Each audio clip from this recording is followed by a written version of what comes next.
Hello, everyone. This is Kelly Beard of KarmicTools.com, and this is a bonus audio for the ARIES New Moon Divinations. So this all jumped off because the ARIES New Moon is hitting my chart exactly. It's hitting my 5th house cusp, which is my creativity and fun and sex and storytelling, and all the good stuff is in the 5th house. It activates that. And my Saturn Vesta conjunction, which is sacred reality, lives in my 5th house and in Aries, which means all of this Aries energy is resetting my Chiron in Aries, which is the healing, and anyone born 68 to 78, basically 77-ish, has Chiron in Aries. And I have my North Node, my life path is in Aries, so all that's getting reset right now.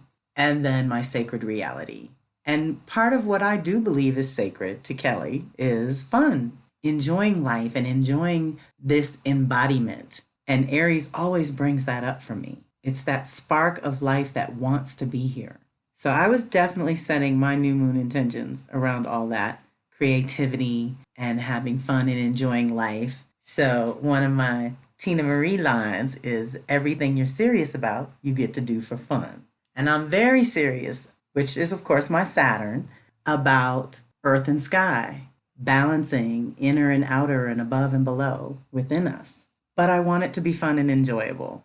Again, the Aries New Moon is a time of year every year where we get to infuse everything with new life, with this clean slate possibility, with the new beginning that happens during the one of two times we have access to literal balance during the year. We have this whole season of returning to balance and returning to our individual selves to reset and start a fresh year, right? So one of the things I've wanted to do, many of you know this already, is I want to be able to be spontaneous and in person with you. And Instagram Live is the place at the moment where I've been able to do that, but I've only been successful with Margie and Melissa of wholebeing.com, and that would be whole-ing.com.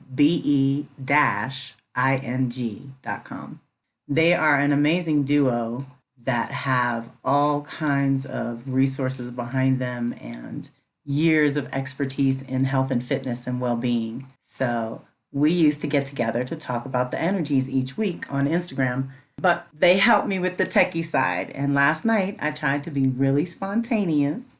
Spirit didn't give it to me till the afternoon that I was supposed to push my edge and try to be spontaneous and try to just go with the flow. I was having all this amazing revelations that I wanted to share and that I think are relevant for everyone, even though I sort of went into it about myself. I'm always looking at things through the lens of how it could support and guide everyone. It is my experience that there's always a little piece of some kind of confirmation, validation, whatever you want to call it, that's in there for everyone. And this audio video in particular is going to be kind of lengthy with divinations. So if that's not your thing, I understand. But for those of you that it is your thing, and we were having so much fun beginning the deep dive last night, when technology blew, I have to also reassure you, especially for the people who I don't know and who may have just met me for the first time last night, I want to say that in my regular circles, we have had this experience many, many times. When we raise the vibration super high, technology does blow. That's just the way it is. So I was not as twisted as my people thought I was last night, because everybody knows I got 6 planets in Virgo. So I do like to do things a certain way. What I will tell you is post 52, I've played all 52 cards in the deck. I can now start fresh and clean, and I have a whole new way of working my Virgo. I'm not letting her get my panties in a twist anymore. We've given her something else to do, so she's okay now. We've given her another job to focus on. So I was not upset, other than we were having so much fun and I didn't like being cut off. So here is the replay. To the extent that I'm able to recreate our vibration, there was so much that went into us connecting a half an hour before the exact time of the Aries New Moon. And I had asked certain questions of various oracles that I have, I'm about to share with you. Every question kind of led to the next question. And so what I did last night is I sort of laid the foundation is the initial Aries New Moon, and what that means for all of us is it always brings up our independence and courage and conviction and willingness to begin. Just take that first step. That's what Aries gives us permission to do at this time of year, every year. Your independence within the context of relationships, partnerships, and collaborations. Where are you at there? What needs to be rebirthed and reorganized and recommitted at that point? Because here's the thing, as you become this emergent self, as you rebirth yourself into this new level of consciousness, into this new level of being, and expressing yourself in all new ways, it's going to alter your partnerships. It's just automatic. It's just nature. It's not making anyone wrong. It's just that when you change, everyone around you has to change or go away. That's just the natural law. And so that's why I always try to dial it in with my circles for the individual, because I feel like if the individuals get it together, the globe will be okay. Now, that's not to say that I don't think there are some world servers that are amazing and dedicate their whole entire lives to being of service to the planet. Got it. I love it. I bless it. That's not my niche. My little area of expertise is bringing you back to your center of self. And that is very rooted in Aries, which is why it was such a big deal for myself to set some intentions for this new moon as well. This is also a time as we come out of Pisces where we've made that connection with possibly with our fears and phobias and disorientations to this clarity of, okay, one pointed focus. Let's pick one thing that we would like to have inform by December. By the end of 2021, we're coming out of a life-changing, utterly transformative year of 2020, no matter how you slice it, no matter who you are, no matter where you're from, no matter your station in life. We were all changed over the course of the last year.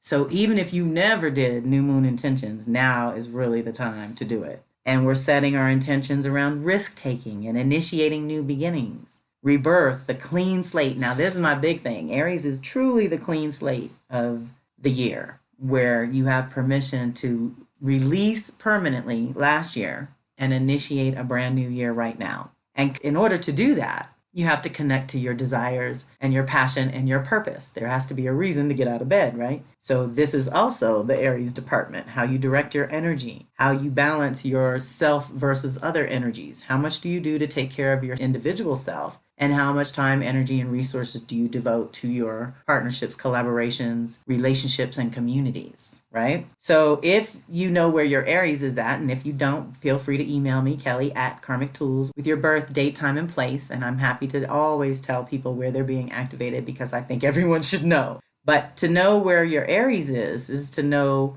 where right now the focus should be on you and your choices and your behavior and how you take action and why. What is your why? We got to dig into our motivation when we're dealing with Aries or Mars energy. Channeling your anger into productive tasks, rededicating energy consciously. So yes, this is the anger, side of the passion here, right? The rage to outrage. Rage is paralyzing. Outrage is mobilizing. You're so upset you want to do something about it. Rage just sort of burns you from within. It's not productive. It's definitely time for the house being affected. So like I was saying, my fifth house of creativity, it's time to assess the current energy and how it could be more focused. For me, I'm looking to pour my creativity into some altogether new containers that I absolutely want inform by December. So I'm very clear. Anyone needs some help getting clear, I can help you with that too. But it's time to take a risk and initiate something new in that department, right? And so I haven't been brave and let's say spontaneous with my creativity is probably a better way to put it. I do my creativity and then I sort of shape and mold it and then I decide what's good for the general public. And now I'm trying not to filter or censor that much, right? Because so much magic happens when we are just our Aries, impulsive, instinctive, centered in who you are self, right? And that is a big piece for me because like I said, I got the 4 or 5 placements in Aries. That's very powerful. And it's a strong theme that I've worked with my whole life. So same department, you want to redefine your authentic self or your identity, purpose, and passion in that the houses represent areas of life for us. So this is wherever Aries rules for you. It's also where this new moon is activating a rebirth, where you learn how to walk and talk all over again. Because like I said, this is your clean slate, new beginning. You're cultivating a new identity or creating a new image in those areas of life as well. okay? So think about that for your Aries house. How are you cultivating a new identity there in particular, which, for me is that creative impulse. And for, most of if you listen to my forecasts or read them, my writing, just when it pours out, it really pours out, and it's pretty effortless. But I definitely am looking forward to some fun, new, and different kinds of containers and delivery systems where I can get you the goodness other ways than we have historically. And that's another intention for this new beginning, for the new year, to improvise, to experiment, to not be attached to outcome. Just try things, see what works. I'm not wedded to any one way of this unfolding. I'm just really excited to feel that new sense of purpose that I think the new identity allows us to do, which on the heels of where we're at the midpoint in the Venus cycle, we've just done 9 months of releasing the old story and the old values and the old priorities to get right here, right now, to spring equinox and the Aries New Moon and resurrection time. So the questions to contemplate: what do you deeply desire or want? What noble cause do you want to support? What are you willing to do to protect new life? What unknown aspect of life or circumstance scares you? Once you can face and name your fear, it's not as scary, I promise. When are you more or less assertive on your own behalf? Okay, so when are you more assertive on your own behalf? And when are you less assertive on your own behalf? What environments have to be set up for you to respond in each way? Reflect on that, because with our Mars Aries energy, we want to direct it consciously. We don't want to spend all our energy, wear ourselves out, and actually not get anything accomplished. That can really piss you off. How is this a fresh new beginning for you? So let's name it and claim that as well. What new things do you want to try that you've never been able to, that now, again, that break to realign that 2020 was for everyone is affording us? We're open to things that were not even possible 1, 2, 5, 10 years ago. And how, when, where can you be more experimental in life? Okay, this is all the good stuff for the Aries New Moon. Now, we didn't really get that far last night, but because the full moon is preceding the new moon, which means we had our Libra full moon 2 weeks ago, we already did that clearing and release around imbalanced or toxic relationships and partnerships, things that just don't work anymore. And as we were able to release that, or any imbalances within ourselves, we can step into this Aries new moon really solid on this new self that wants to emerge and take its first steps, basically, right? The other thing to consider about the lunation, without going into too many details, because then we would be here for 2 hours, and you may hear me say this more than once periodically, that everything is a response to the last thing in preparation for the next thing. So as we are able to make these connections and use this super stellium, which was 6 or 8 planets in Aries right now that are all initiating brand new energy for us and helping support us from so many different directions. In order for us to go forward, the Taurus Scorpio lunation starts a couple of super full moons, which means the moon is closer and in more exact alignment with the earth, and that magnetic pull is going to be that much stronger for us. It's also usually visually stunning as well. So try to get out and see the full moon rise a day or two before. Each day leading up, it actually looks bigger than it does on the day of the full moon. So when we hit the Taurus Scorpio lunation, our values and priorities are being renewed as well. What we are attracted to, where we want to channel our power and resources, that gets its renewal. But again, with the super moons being part of the dynamic now we're moving from supermoon into eclipses. So we're going to have all this renewal and new beginning kind of energy, which again is a reason not to be too attached, because things are still probably going to shift again by summer. These eclipses are going to shake things up in Gemini Sag. So the Gemini Sag eclipses are going to upgrade our consciousness and expand our ideas and thinking and belief system as to what's possible for ourselves, right? That leads to the Cancer Capricorn lunation, where we anchor something, decide what we're going to commit, decide what really feeds and nourishes and is sustainable, right? Here's what I'm leading up to. When we get to the Leo Aquarius lunation, which is the end of July, beginning of August, we're going to have 2 full moons in Aquarius. This is going to facilitate what I call the lunar flip. So like I said earlier, how we have the full moon preceding the new moon, so we have to do our release work before we plant our seeds.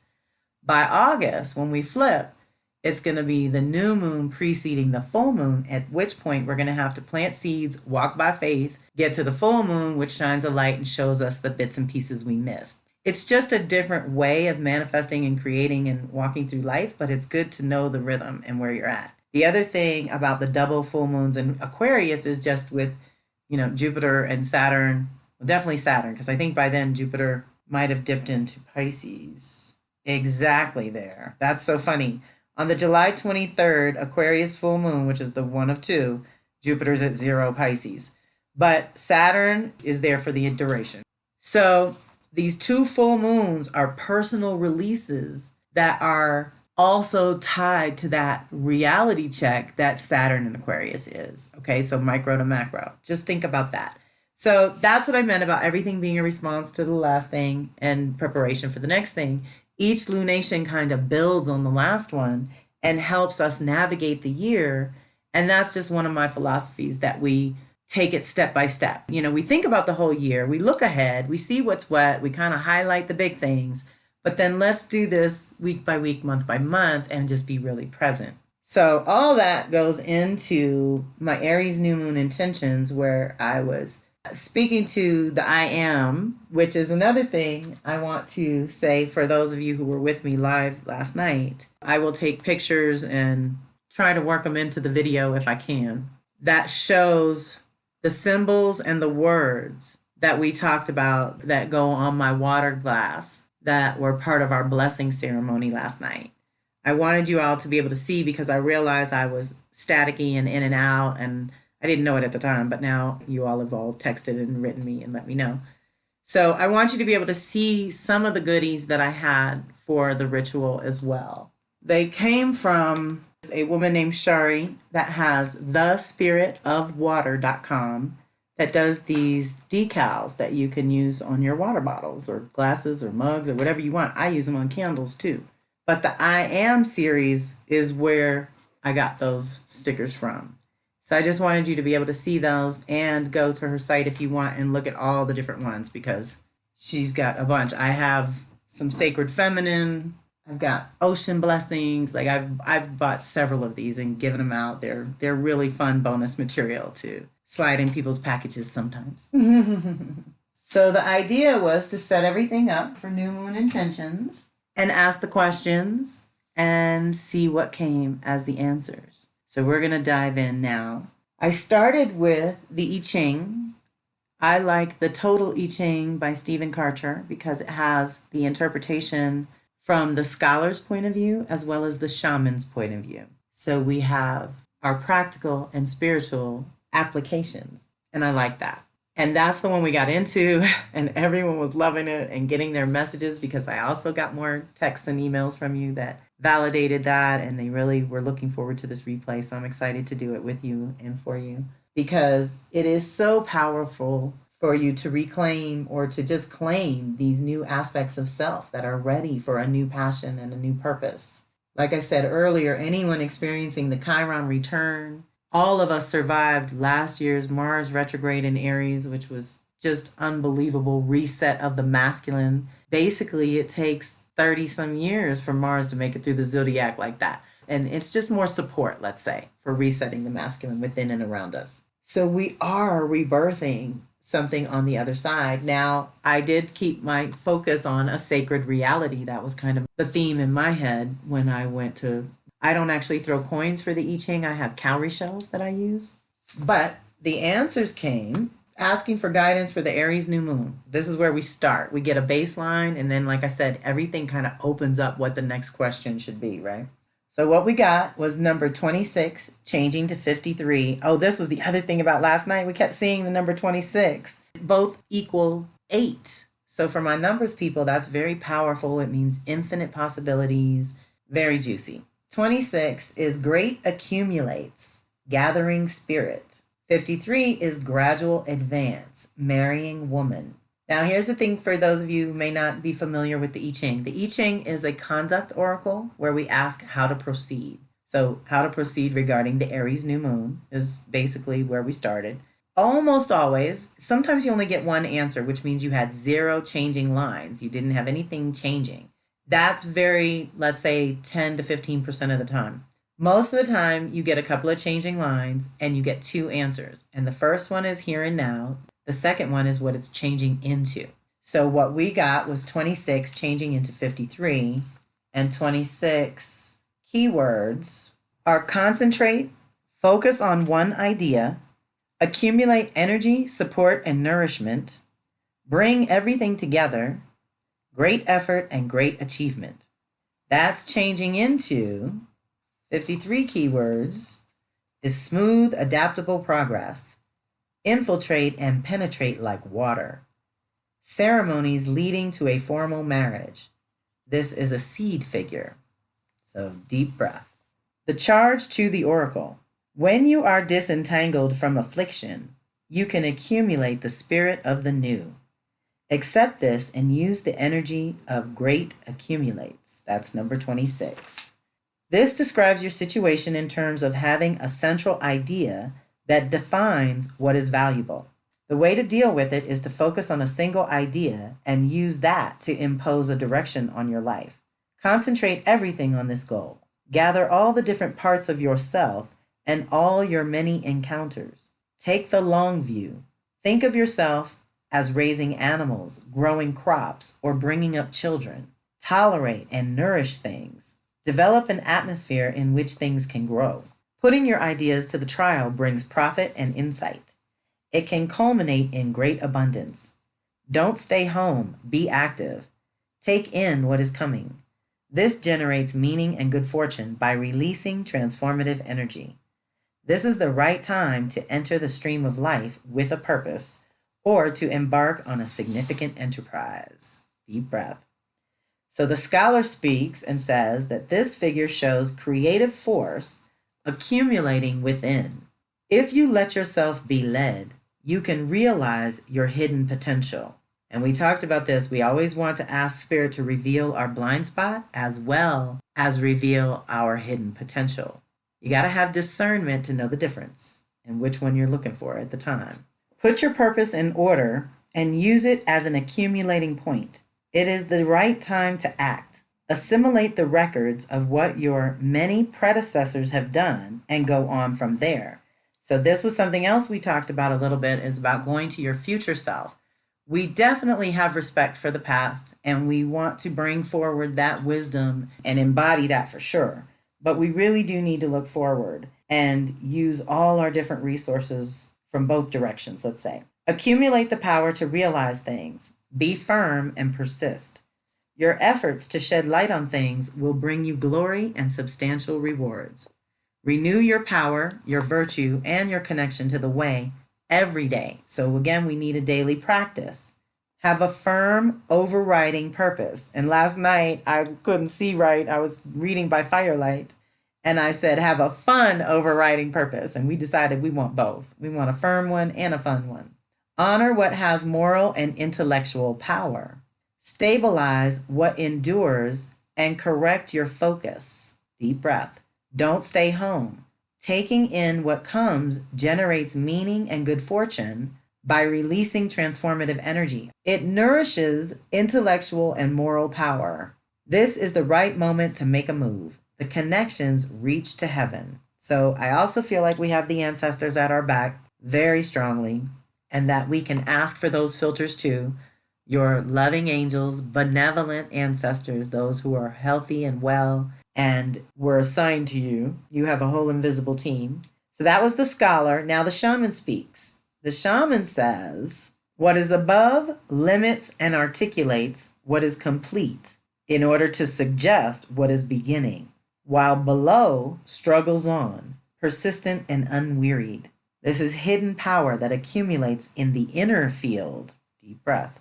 The ideal realizing person reflects this by quote unquote eating ancient virtue, finding the realizing power inherent in the words of the sages, the great teachers of the past. You know, we have some wisdom keepers that have passed their knowledge down. We just have to be open and receptive. Work through the receptive and the power of earth, so the feminine.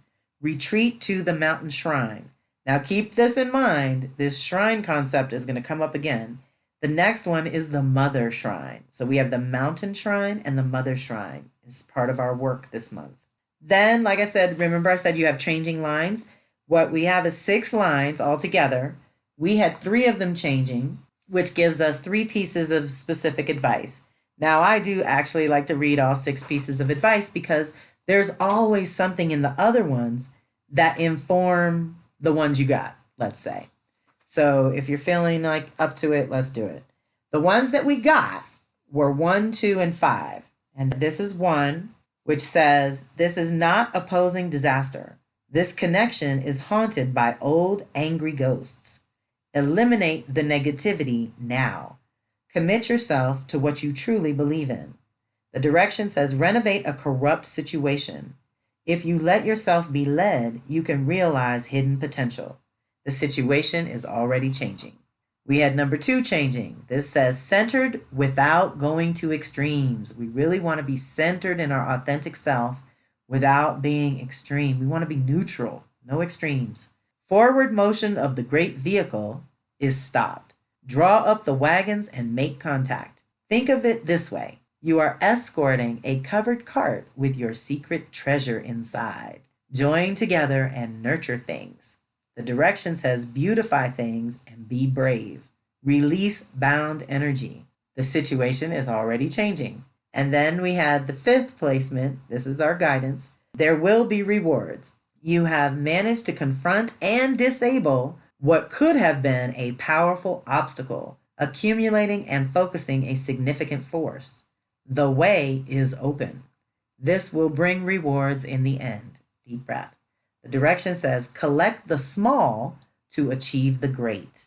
Okay, with Aries, it's one step at a time. It's be here now. It's in this moment that matters. Following your instincts, following your heart. Turn conflict into creative tension. The situation is already changing. So now our 3 extra ones, we're just going to read to see what extra insights we can gain from this. This is a uniting purpose with what is above. You are pursuing your great ideal. Don't lose heart. The drudgery will bring you profit and insight in the end. Stay focused and work together. Be careful day and night. Having a plan will help you. The direction says, present hardship is future gain. Diminish passionate attachments. Make the sacrifice. Something important returns, like our sense of self, right? Be open and provide what is needed. Deep breath. The other one says there will be rejoicing. This is the preparation for the great spring sacrifice, protecting and guiding the growth of the young bull's horns and preserving him from flaw or stain. You can accumulate the force to carry heavy loads and confront difficult situations. Don't give up now. The way is fundamentally open. In the end, you will have cause to rejoice. The direction says abundance is coming. Be resolute. You are connected to a creative force. Deep breath. And the third one, again, these are just extra insights. This is moving on the great way. The energy has accumulated. You are walking heaven's highway. Your sacrifice is accepted and blessings will flow. There is no doubt about your success. The direction says a flourishing and productive time is coming. If you let yourself be led, you can realize hidden potential. The situation is already changing. Deep breath. So again, as we birth this new self, it is going to change. It is going to evolve because we've just figured you're just hitting the spark of it right now. When we get to Taurus, that's when we really flesh it out with and make it beautiful and sustainable and practical and whole. Then in Gemini, we go to express it and share it with others and explore other facets of our being, right? So that's number 26, changing to number 53. Now, normally, I will read on this one just the overview and the advice. The keywords again here are smooth, adaptable progress, infiltrate and penetrate like water, ceremonies leading to a formal marriage, and a seed figure. Gradual advance is a model of a particular kind of change, imaged in the marriage of the older sister. It is a formal ritual progression that leads to union and establishment in the symbolic world, imaged by the infiltrating power of wind, wood, and water. This change occurs step by step through subtle, gradual, and sure advance. It is regular development that proceeds in stages, crossing thresholds in the advance to union, and its celebration in dance and festival, its perfection in the symbolic order. The root is water, and the term suggests leading water into channels, the course of a river, the watercourse way. This figure portrays an advance to a goal such as the union of marriage and the sacred dances that connect the couple to the spirit or symbolic world. The wild goose, which was presented at the marriage ceremony, is a symbol of this journey that includes the melancholy of separation, the risks that surround love, and the vow or bond that founds an enduring union. The migrations of the wild geese were seen as the great movements of the soul, connected with the spring and autumn festivals. They suggest the woo dancing with feathers in front of the ancestral temple. This image invokes bird omens and bird dances, the transformation dances that connect to spirit energies, and the hidden temple where unions are made, symbolized as red threads that bind a man and woman in fated relation. We see souls transformed to birds, life as a flight, a migratory journey made in pairs.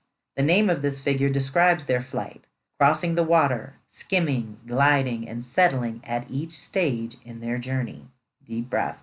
Gradual advance describes your situation in terms of gradually achieving a goal with the image of the elder daughter's wedding procession. The way to deal with it is to advance slowly and steadily through subtle penetration. Move through the woman and the yin, which is the feminine.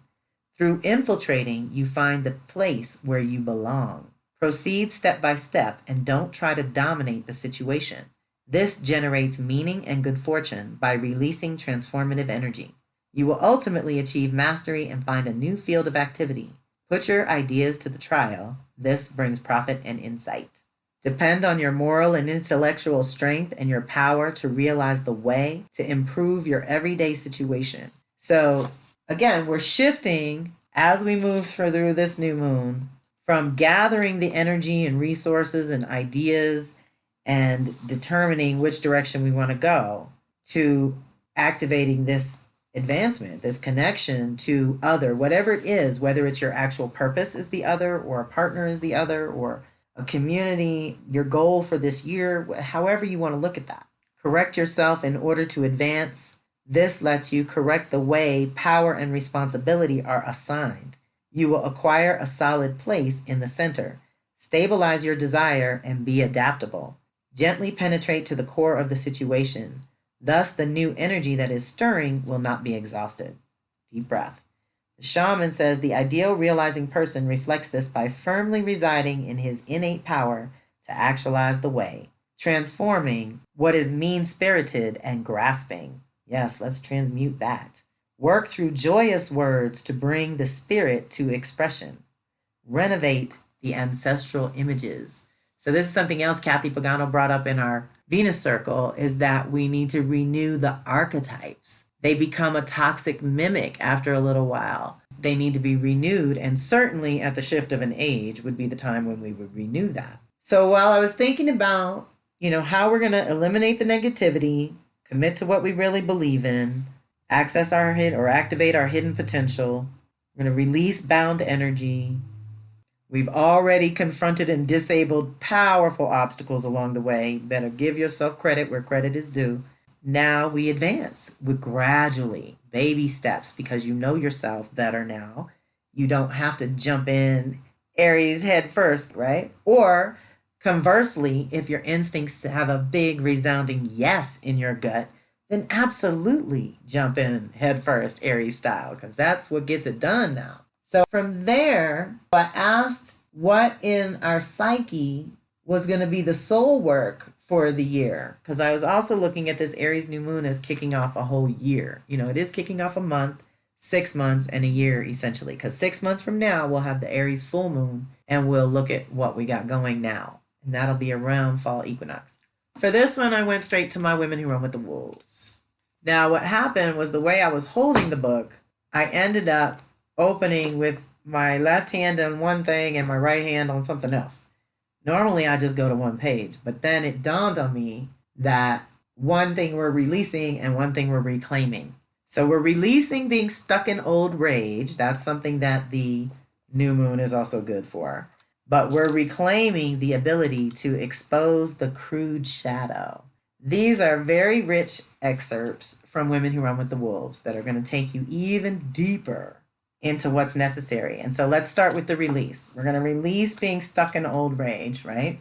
If and when rage again becomes a dam to creative thought and action, then it must be softened or changed.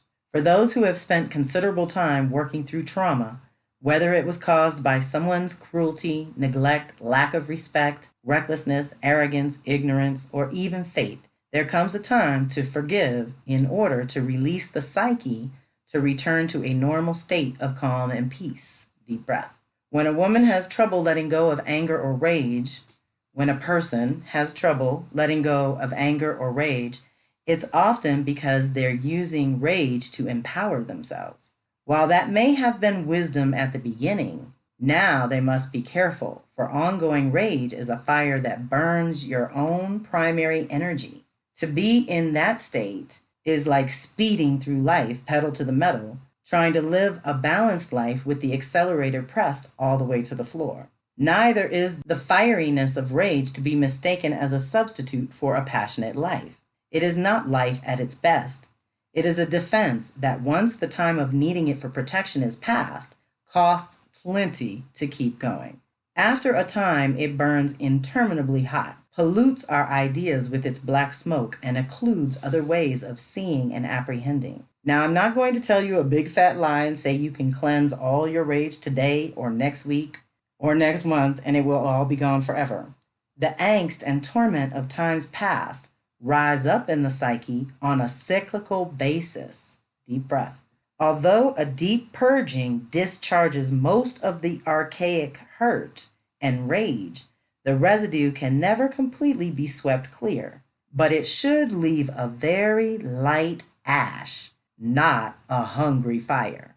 So the clearing of residual rage must become a periodic hygienic ritual. Deep breath, which we can do when we're working with Mars or Aries. This is a ritual that releases us, for to carry old rage beyond the point of its usefulness is to carry a constant, if unconscious, anxiety. Deep breath. Sometimes people become confused and think that to be stuck in an outdated rage means to fuss and fume and to act out and toss and throw things. It does not actually mean that in most cases. It means to be tired all the time, to carry a thick layer of cynicism, to dash the hopeful, the tender, the promising. It means to be afraid you will lose before you even open your mouth. It means to reach flashpoint inside, whether you show it on the outside or not. It means bilious, entrenched silences. It means feeling helpless. But there is a way out, and it is through forgiveness. Deep breath. Forgiveness, you say. Anything but that. But you know in your heart that someday, sometime, it will come to that. It may not come until the deathbed time, but it will come. Consider this. Many people have trouble with forgiveness because they have been taught that it is a singular act to be completed in one sitting. That is not so. Forgiveness has many layers, many seasons. In our culture, there is a notion that forgiveness is a 100% proposition, all or nothing. It is also taught that forgiveness means to overlook, to act as though a thing has not occurred. This is not true either. A woman who can work up a good 95% forgiveness of someone or something tragic and damaging almost qualifies for sainthood. If she is 75% forgiving and 25%, I don't know if I can ever fully forgive, and I don't know if I even want to. That is more the norm. But 60% forgiveness accompanied by 40%, I don't know and I'm not sure and I'm still working on it, is definitely fine. A level of 50% or less forgiveness qualifies for work in progress status. Less than 10%, you're either just begun or you're not really trying yet. Deep breath. But in any case, once you've reached a bit more than halfway, the rest will come in time, usually in small increments. I can testify to that one too. The finishing of it all is a life work. You have the rest of your life to work at the lesser percentage. Truly, if we could understand all could be forgiven. But for most people, it takes a long time in an alchemical bath to come to this. It's all right. We have the healer, so we have the patience to see it through. Some people, by innate temperament, are more easily able to forgive than others. For some, it is a gift. For most, it has to be learned as a skill. Essential vitality and sensitivity seem to affect the ability to pass things off. High vitality and high sensitivity do not always allow wrongs to be passed off easily. You are not bad if you do not forgive easily, and you're not a saint if you do. Each to their own, and all in due time. To truly heal, however, we must say our truth, and not only our regret and pain, but also what harm was caused, what anger, what disgust, also what desire for self-punishment or vengeance was evoked in us. The old healer of the psyche understands human nature with all its foibles and gives pardon based on the telling of the naked truth. She not only gives second chances, she most often gives many chances. Let us look at the 4 levels of forgiveness. These stages I've developed and used in my work, which is Clarissa Pinkola Estes, who wrote Women Who Run with the Wolves. This is her work with traumatized people over the years. Each level has several layers. These can be dealt with in whatever order and for however long one desires, but they're listed here in the order that she encourages her clients to begin working. So that's number 1, to forego, leave it alone. Number 2, to forbear and abstain from punishing. Number 3, to forget, refuse to dwell. Number 4 is to forgive and abandon the debt. So deep breath, we need to do that clearing as part of our initiation work, right? And then our initiation work allows us to dive into exposing the crude shadow. This is from the chapter Nosing Out the Facts, the Retrieval of Intuition as Initiation, okay? And in this chapter, there are several tasks that have to be completed in order for us to reclaim our intuition on a certain level. And with the Aries New Moon, we're looking at exposing the crude shadow. This is the part of the tale that the quote-unquote bad, rotten stepfamily marches into Vasilisa's world and begins to make her life miserable. Here, the tasks of this time are learning even more mindfully to let go of the overly positive mother, finding that being good, being sweet, being nice will not cause life to sing. Vasilisa becomes a slave, but it does not help. Experiencing directly one's own shadow nature, particularly the exclusionary, jealous, and exploitive aspects of the self, which is the stepmother and stepsisters in the story, acknowledging these unequivocally, making the best relationship one can with the worst parts of oneself, letting the pressure build between who one is taught to be and who one really is. Deep breath. Ultimately working toward letting the old self die and the new intuitive self be born. Ashe. The stepmother and stepsisters represent the undeveloped but provocatively cruel elements of the psyche. They are shadow elements, meaning aspects of oneself which are considered by the ego to be undesirable or not useful and are therefore relegated to the dark. On one hand, shadow material can be quite positive, for often a woman's gifts are pushed into the dark, hidden there, waiting to be discovered. On the other hand, negative shadow material, that which busily kills off or detains all new life, can also be turned to one's use, as we shall see. When it erupts and we finally identify its aspects and sources, we are made all the stronger and wiser. In this stage of initiation, a woman is harassed by the petty demands of her psyche, which exhort her to comply with whatever anyone else wishes. Compliance causes a shocking realization that must be registered by all women. That is, to be ourselves causes us to be exiled by many others, and yet to comply with what others want causes us to be exiled from ourselves. It is a tormenting tension, and it must be borne, but the choice is clear. Vasilisa is disenfranchised, for she inherits and is inherited by a family that cannot understand or appreciate her. As far as they're concerned, she is unnecessary. They hate and revile her. They treat her as the stranger, the untrustworthy one. In fairy tales, the role of the stranger or the outcast is usually played by the one who is most deeply connected to their knowing nature. Deep breath. So when we follow these instincts, it can trigger other people who are afraid of their instincts or afraid of their power or don't trust it, right? The stepmother and stepsisters can be understood as creatures set into a woman's psyche by the culture to which the woman belongs. The stepfamily in the psyche is different from the quote-unquote soul family, for it is of the superego, that aspect of psyche which is structured according to each particular society's expectations, healthy or not, for women. These cultural, that is, superego overlays and injunctions are not experienced by women as emanating from the soul self psyche, but are felt as if they are coming from out there, quote unquote, from some other source which is not innate. The cultural superego overlays can be very positive or they can be very detrimental. Vasilisa's stepfamily is an intrapsychic ganglia which pinches off the nerve to life's vitality. They enter as a chorus of unredeemed hags who taunt, "You can't do it, you're not good enough, you're not bold enough, you're stupid, insipid, vacant, you don't have time, you're only good for simple things, you're only allowed to do this much and no more. Give up while you're ahead." As Vasilisa is not yet fully conscious of her powers, she allows this evil crimp in her lifeline. In order for her to regain her life, something different, something life-giving must occur. Deep breath. The same is true for us.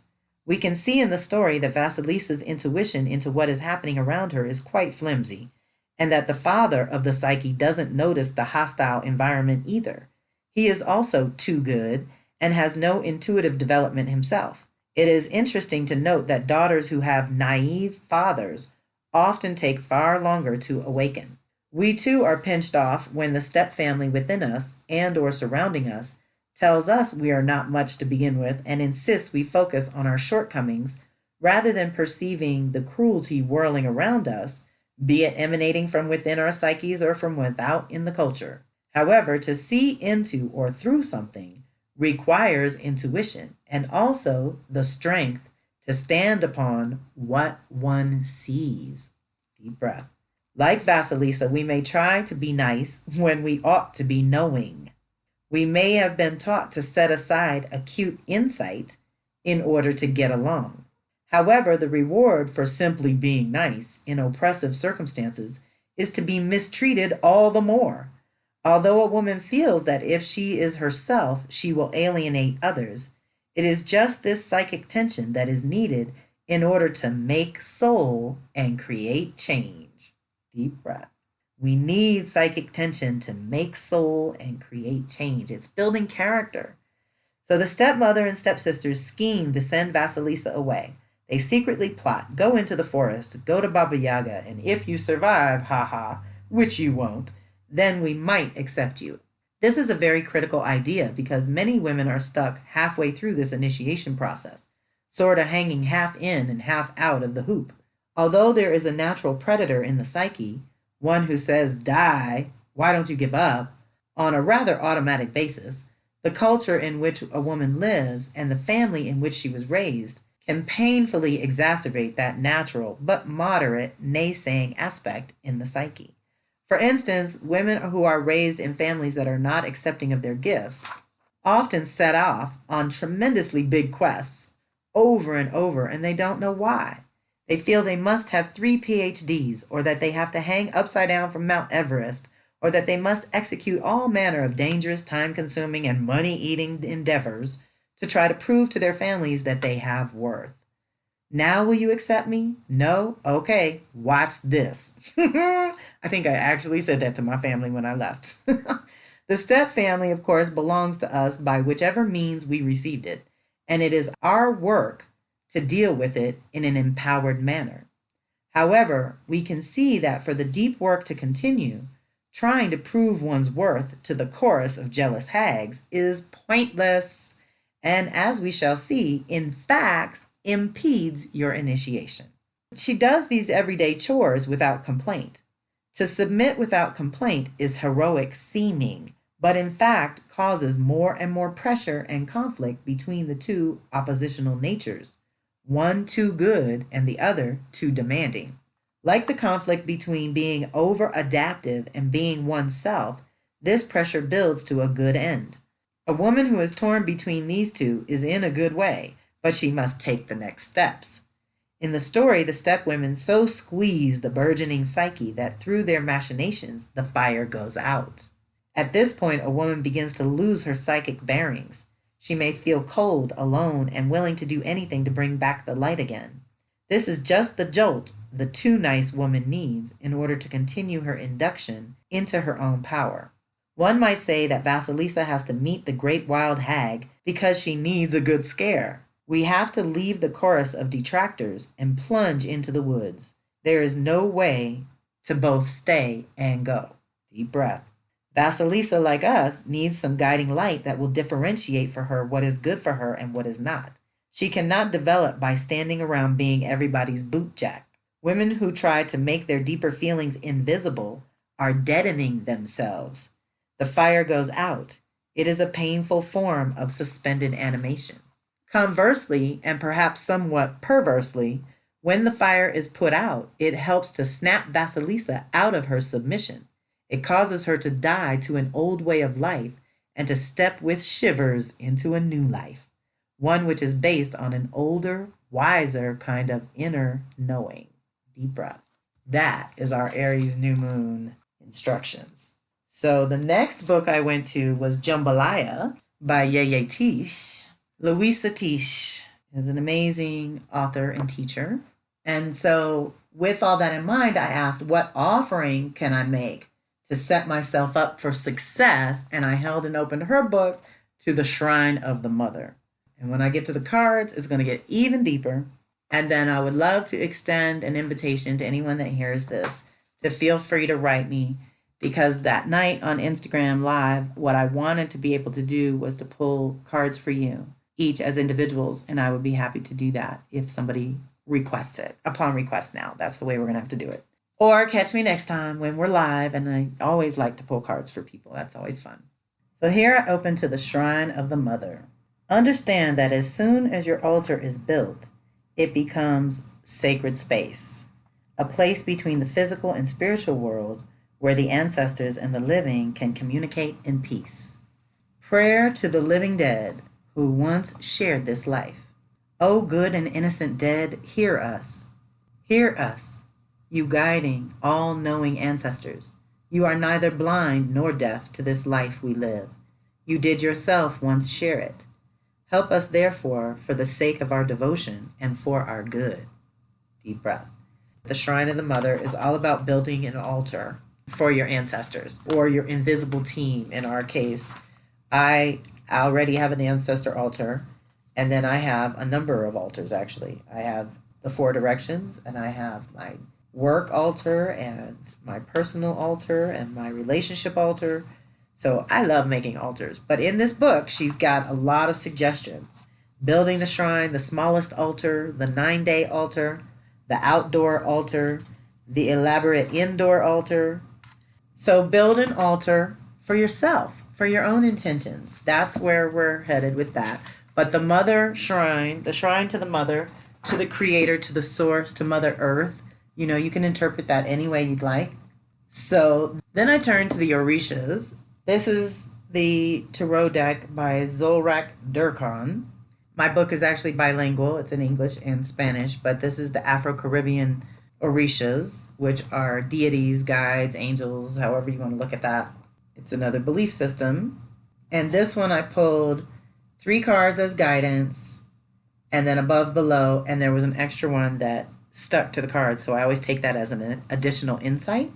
And it started with 8 of air, and in this deck, it does matter if they are right side up or upside down. and this one was upside down. So the picture is a great cage with 8 levels, each with a door. Sadness seems to frame this apparently incredible and impossible scene. Upright, a desire to seize and imprison something pure and innocent. Truth cannot be hidden or detained. The bars represent the ignorance and wicked foolishness of hangmen, stopping what should naturally evolve and finding other courses or destinies. Quote, I'd rather say annoying truths than flattering compliments. This phrase belongs to Lucius Seneca, a Roman philosopher and writer of tragedies who made brothers of the slaves. Upside down, if the cage appears upside down, you will have the possibility of fleeing, escaping, recovering the vision provided by free will, since the doors of this great prison will be opened under their own weight, gliding along the bars. Deep breath. So this is a mental thing. With 8 of air, it's how we frame it, right? And then I got salamanders, which is one of the elementals, which is always fun to get an elemental. These animals govern physiological functions, collaborating in the process of digestion and body temperature. They provide push and courage, as well as bravery and justice. The meaning of this card may represent a man or woman in his or her 40s or with much life experience who fights for ideals and who is a great thinker, strategist, army officer, or ruler. Their will is strong and they are dynamic and optimistic as well as realistic and rational.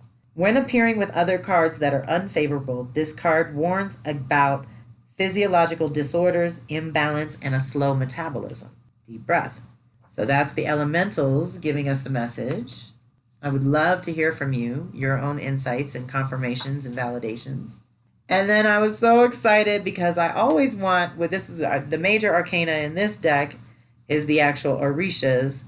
And the ones I work with the most, the feminine ones, would be Oba, Oya, Ochun, and Yemaya. And Ochun came up. And Ochun is the feminine force that rules the sweet waters, the rivers, and the lakes, whereas Yemaya rules the salt water and the oceans. Ochun is very Venus. She's also associated with Venus. An extremely beautiful woman adorned with gold jewels, the metal of her bracelets, necklaces, and crown. She sweetly dominates with her presence in one of her environments, the foot of a waterfall. Ochun is the energy prevailing in rivers, waterfalls, streams, or any course of fresh water.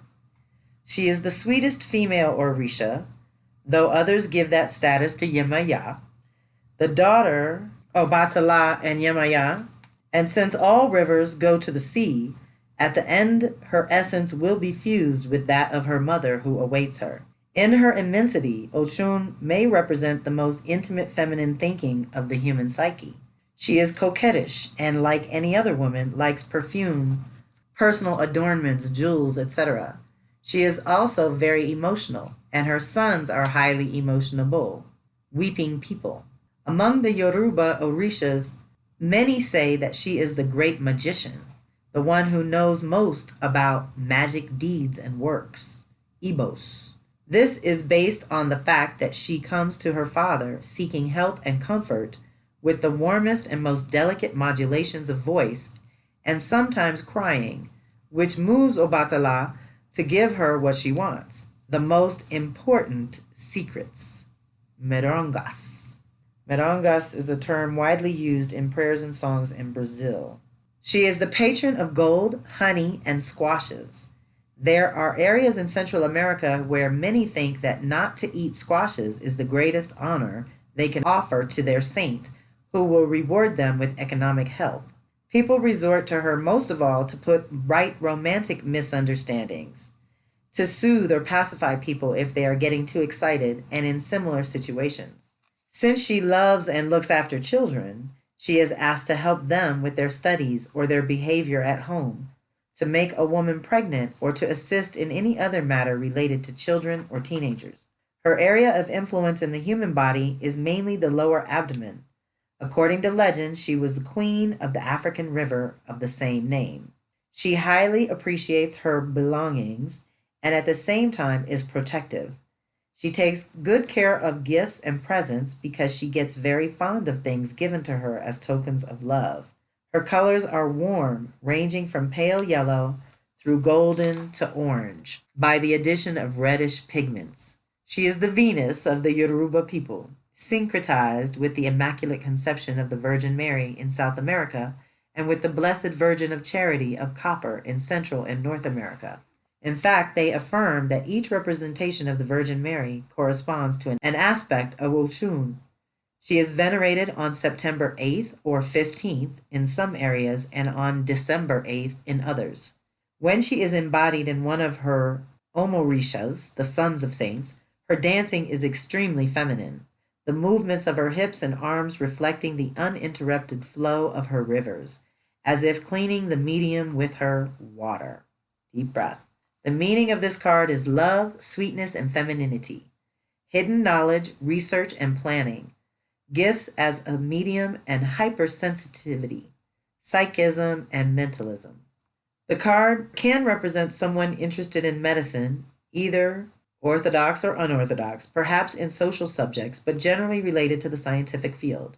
A woman, wife, or girlfriend who will know how to express an opinion without arrogance or aggressiveness in a quiet manner, subtleness, and distinction. In a negative context, vanity, pride, intemperance, capriciousness, love conflicts, and lack of subtlety. So that would be shadow Ochun, right? So we always want to keep a lookout for that. So those were our guidance. So we want this mental outlook. We need to reframe our situation in some way.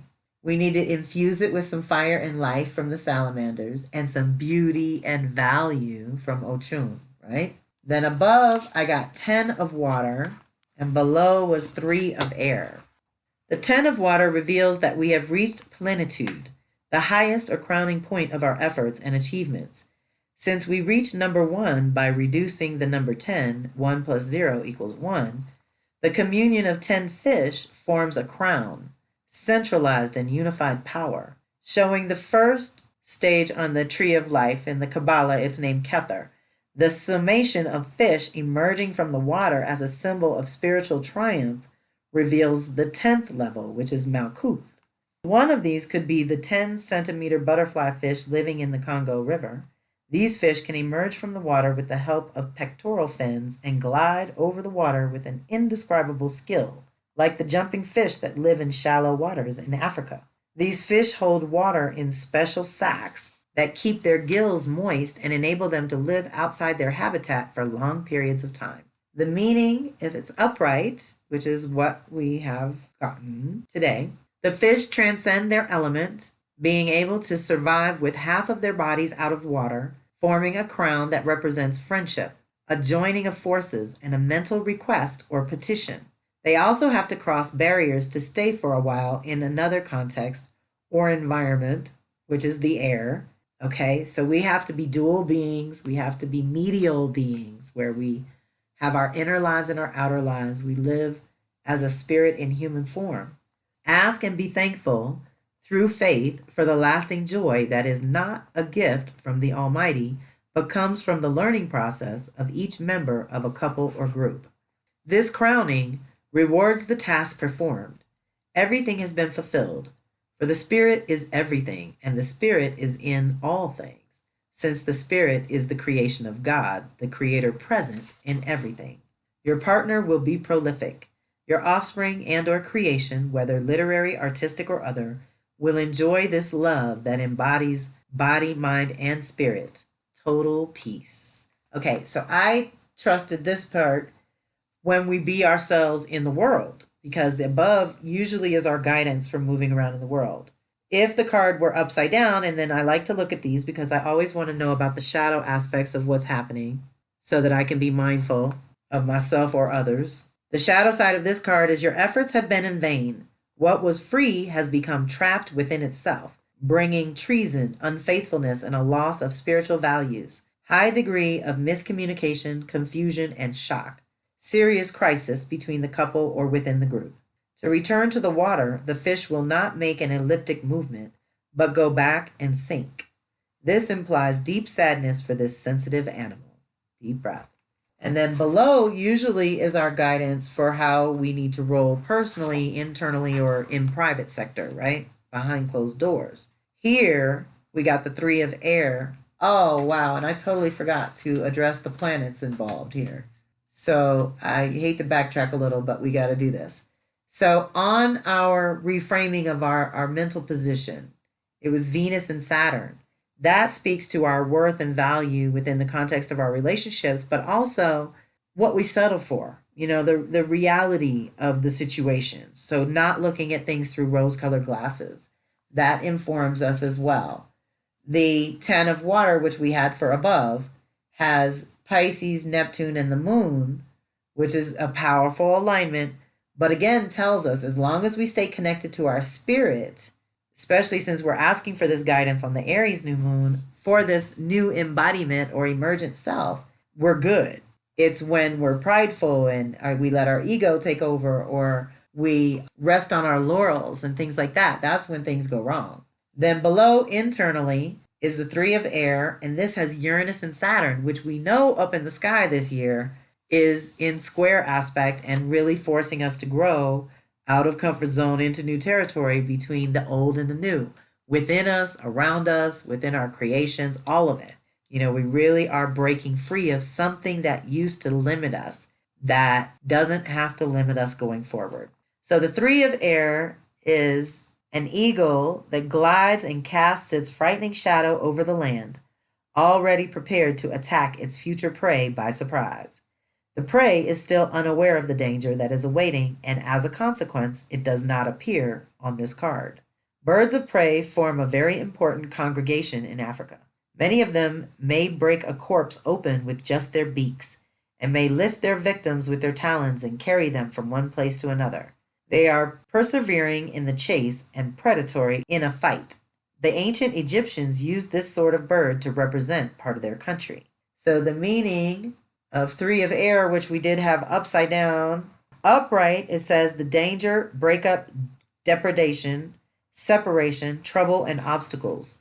You will be an easy prey for your enemies. The shadow of doubt and jealousy will condemn you to a sad fate.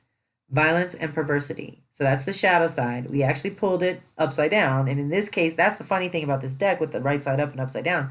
You never know which way is positive or negative. It's not always the same. So upside down turns out to be a little more positive.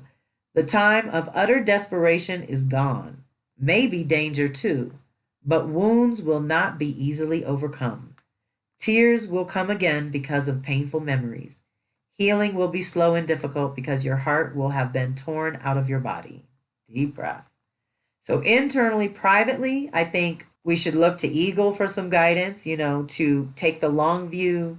Eagle is a great representation. I do use it in April in the Soul Sister Circle because it helps us think for ourselves and really give that energy to the individual that needs it. And then we had a bonus card that just insisted on being part of us, and this is planetarily, it's got Scorpio, Mars, and Pluto, which is deep and powerful, but it is the 8 of water.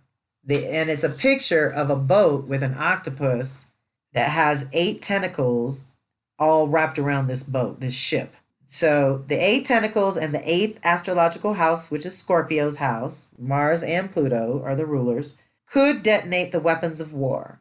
In numerology, 4 represents stability and balance. It also represents the 4 cardinal points, the 4 seasons of the year, the 4 riders of the apocalypse, and the 4 gospels. 8, the doubling of 4, since it is a number of ambition, means immoderation when incorrectly used.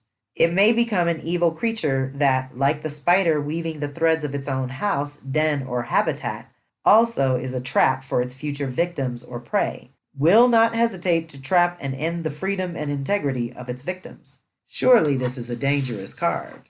The meaning when it is upright, imbalance as a result of excessive ambition, which could be long-lasting. A dangerous attitude when facing the reality of life, forgetting that time goes by and we are not eternal, at least with respect to our bodies.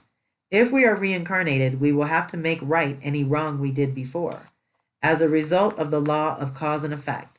Therefore, let us not be nomads of ourselves. Let us not deceive in love or abandon a success to hoard higher ones. for the boomerang effect will beat us almost immediately. Deep breath. Upside down, the possibility of reflection and reviewing things, of abandoning worldly and mean things to reach spiritual rejoicing.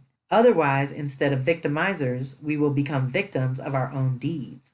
Does a ship trapped by a huge octopus seem like the result of excessive imagination? Perhaps it may be possible. So this is to be aware of our power, our options, the different ways we could go, to be alert to danger, to not be naive. Yes, we want to be ourselves, but pick your places, pick your people, pick your battles, right? Okay. The last few cards I want to share were what I wanted to do with you live in person together. So I'm just going to pull one from each. The cards I wanted to use, because they're very short and sweet and wonderful, are from one of my Soul Lodge sisters, CatherineBeardaBasso.com. Catherine with a C. Bearda is B as in boy, E-E-R, D as in David, A. Basso is B as in boy, A-S-S as in Sam, O. Catherine Bearda Basso. I think you can find her on Instagram too. She's pretty amazing. All my Soul Lodge sisters are amazing. But she created 3 different decks of her own. And one is for a special word, one is about love, and one is about grief. And I thought we could use those 3 as our guidance as well for this Aries new moon. And the additional one that came along for the ride was my shaman cards that give us something to do. And for that one, I pulled initiation. So this is very much an initiation on multiple levels. This card, it has 3 bullets and an affirmation. An initiation is any event, sometimes a traumatic one, that is so impactful it changes you and alters the course of your life. Recall at least 2 significant experiences that were life-changing and write about them in your journal. Meet these current challenges with help from your spirit guides. And then the affirmation says, "Thank you, Spirit, for your guidance through these challenging passages in my life." Which rebirth is challenging. It's not easy to start a fresh new year. It's not easy to activate a new purpose and passion, but we get a rhythm to these levels, and we get to activate another piece each year that strengthens and fortifies our whole purpose, the bigger picture, right? So from Catherine's word deck, I want to share. This is what we would have done live for each of you. I only saw 10 people on the call, so that would have been totally doable. Okay. This one is a picture of a woman leaning against a tree, a giant tree, and it has a beautiful dream catcher hanging from one of the branches. And it says, "Transformation can feel like a lonely process. That is because it is something that only you can do for yourself. But know this, there is an abundance of help along the way. You are not walking alone. You only need to get on your way to see who is all out there." So our word would be transformation, I guess. So that was word medicine. This is love medicine. I can't believe it. I got transformation again. This time it's butterfly. "Hello, lovely. I am here to bring you joy and lightness as you are in a time of important transformation. We all know how I metamorphosis from a caterpillar, but did you know I have to wait for a period of time? Even once I have broken free from my cocoon, for my wings to dry. There is a lot of patience required during times of transformation, and during transformation, patience can feel hard to grasp. Call upon the ancestors, my lovely. Invite them in to share with you the ancient wisdom of those who walk before you. They have been where you are. You are not alone. They are here to help you, as am I. With transformative love, signed Butterfly." So I love these cards because they're all a note from a different animal. Very powerful. And our last one is the grief card. Okay, this is a very special one for me personally because when I got these cards from Catherine, she included many magical items, a crystal and a feather. And the feather was from a flicker. And this is a picture This is the grief deck, okay? So all the animals are dead. I want to warn you. So this is Flickr in a beautiful picture that Catherine's also a photographer. All these pictures she took herself. This one is called Change. Hello, friend. I am here to tell you that change is coming. Nothing stays the same, friend, and your time has come. Open the gates of your grief so the flow of your tears can assist you in the ebb of the changes necessary for your highest good. Allow and find yourself in the calm that change carries, instead of the chaos that fear and holding on too tightly brings. Lay on the mother as I am, and let her cradle you as you weep. I will meet you there. Sincerely, Flickr. So powerful. So I'm happy to pull any one of those cards or all three for you. Just give me a shout, Kelly at Karmic Tools, and let me know that you heard this replay or that you were with us on Instagram. And I'm so grateful for those of you willing to play with me out there. I will try again on the next new moon. I do full moons with Shanta Gabriel. She channels the archangels, and we have our next full moon call on Tuesday, the 27th of April. But this new moon thing it could be something I could do, where we get together for a ritual. I liked putting the words and symbols on my water and drinking it at the end and then eating the chocolates. That was all to embody the sweetness and to close out the night last night. I will also try to include some pictures to see what I can work into the video. But do your own divinations. Maybe look at your own versions of 8 of air or 10 of water, 3 of air, and 8 of water. Those were the tarot cards that we got. Change and transformation is the name of the game. Aries is always that new beginning. And we're kicking off a new year where I, for one, plan to track. I do a lot of the divinations on every full moon and new moon. And I have cultivated certain tools behind my research because I've been able to track all of this for so many years. And when you start on a good foot like this, it really does set the tone for the year. When you're clear out the gate about who you are and what you want, or at least sincere in your efforts to figuring it out, the universe conspires to assist you, I promise. And it helps keep you on track each month by month, as you go through this 1-year process to see who you become this year, okay? And remember that 2021 is a response to 2020, but it's preparation for 2022, when the vibration is going to shift again. We have a lot of air energy this year, which is very mental, and it has us exploring ideas. But next year, we're going to have a little more earth and water to complement the air and fire that we have. And that's going to shift the vibe a little. And we want to be ready. So claim this new identity, claim this new purpose. Don't be shy. Don't stay home. You heard all that different advice, sort of everything to me seemed to layer on top of each other. It's what got me so excited and wanting to share with you. I hope it resonated. I hope it didn't drag. I hope it was useful and relevant for you. As I said, please feel free to reach out and know that I called in this I am presence for each of us. I called in those very special words.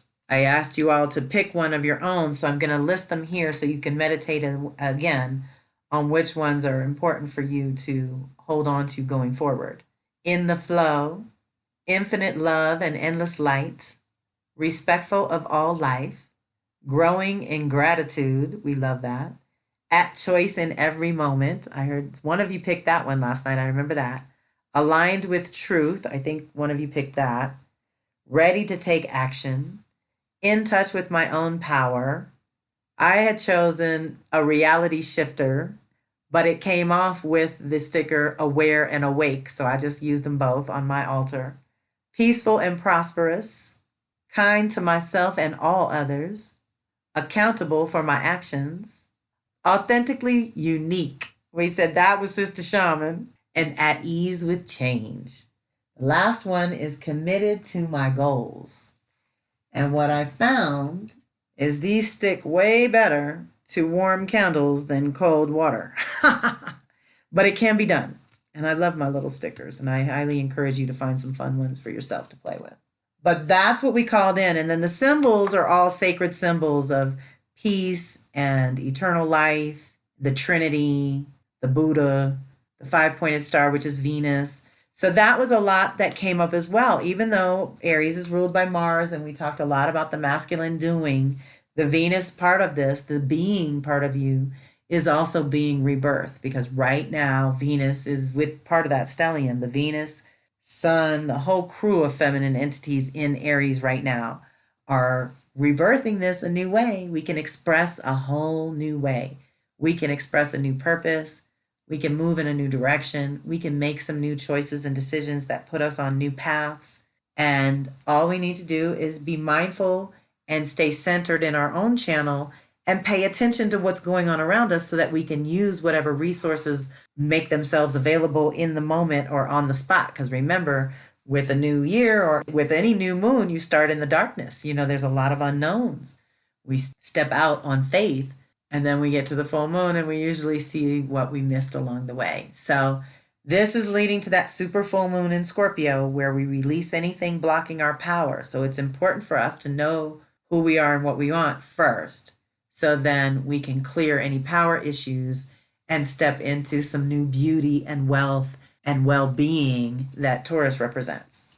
Okay? So that's it for my little sharing and divinations. Thank you for being part of it. Thank you for listening, being part of my community, popping in, getting to know new people, which is the idea of doing Instagram Live. I always get to meet someone new that I would never cross paths with any other way. So it's kind of fun that way. Reach out if you need to. I have a wonderful reading for $150. It's like 2 readings in one. It's an Astro Tarot reading. So you get to find out where you are in your personal cycles, because cycles and patterns are my specialty.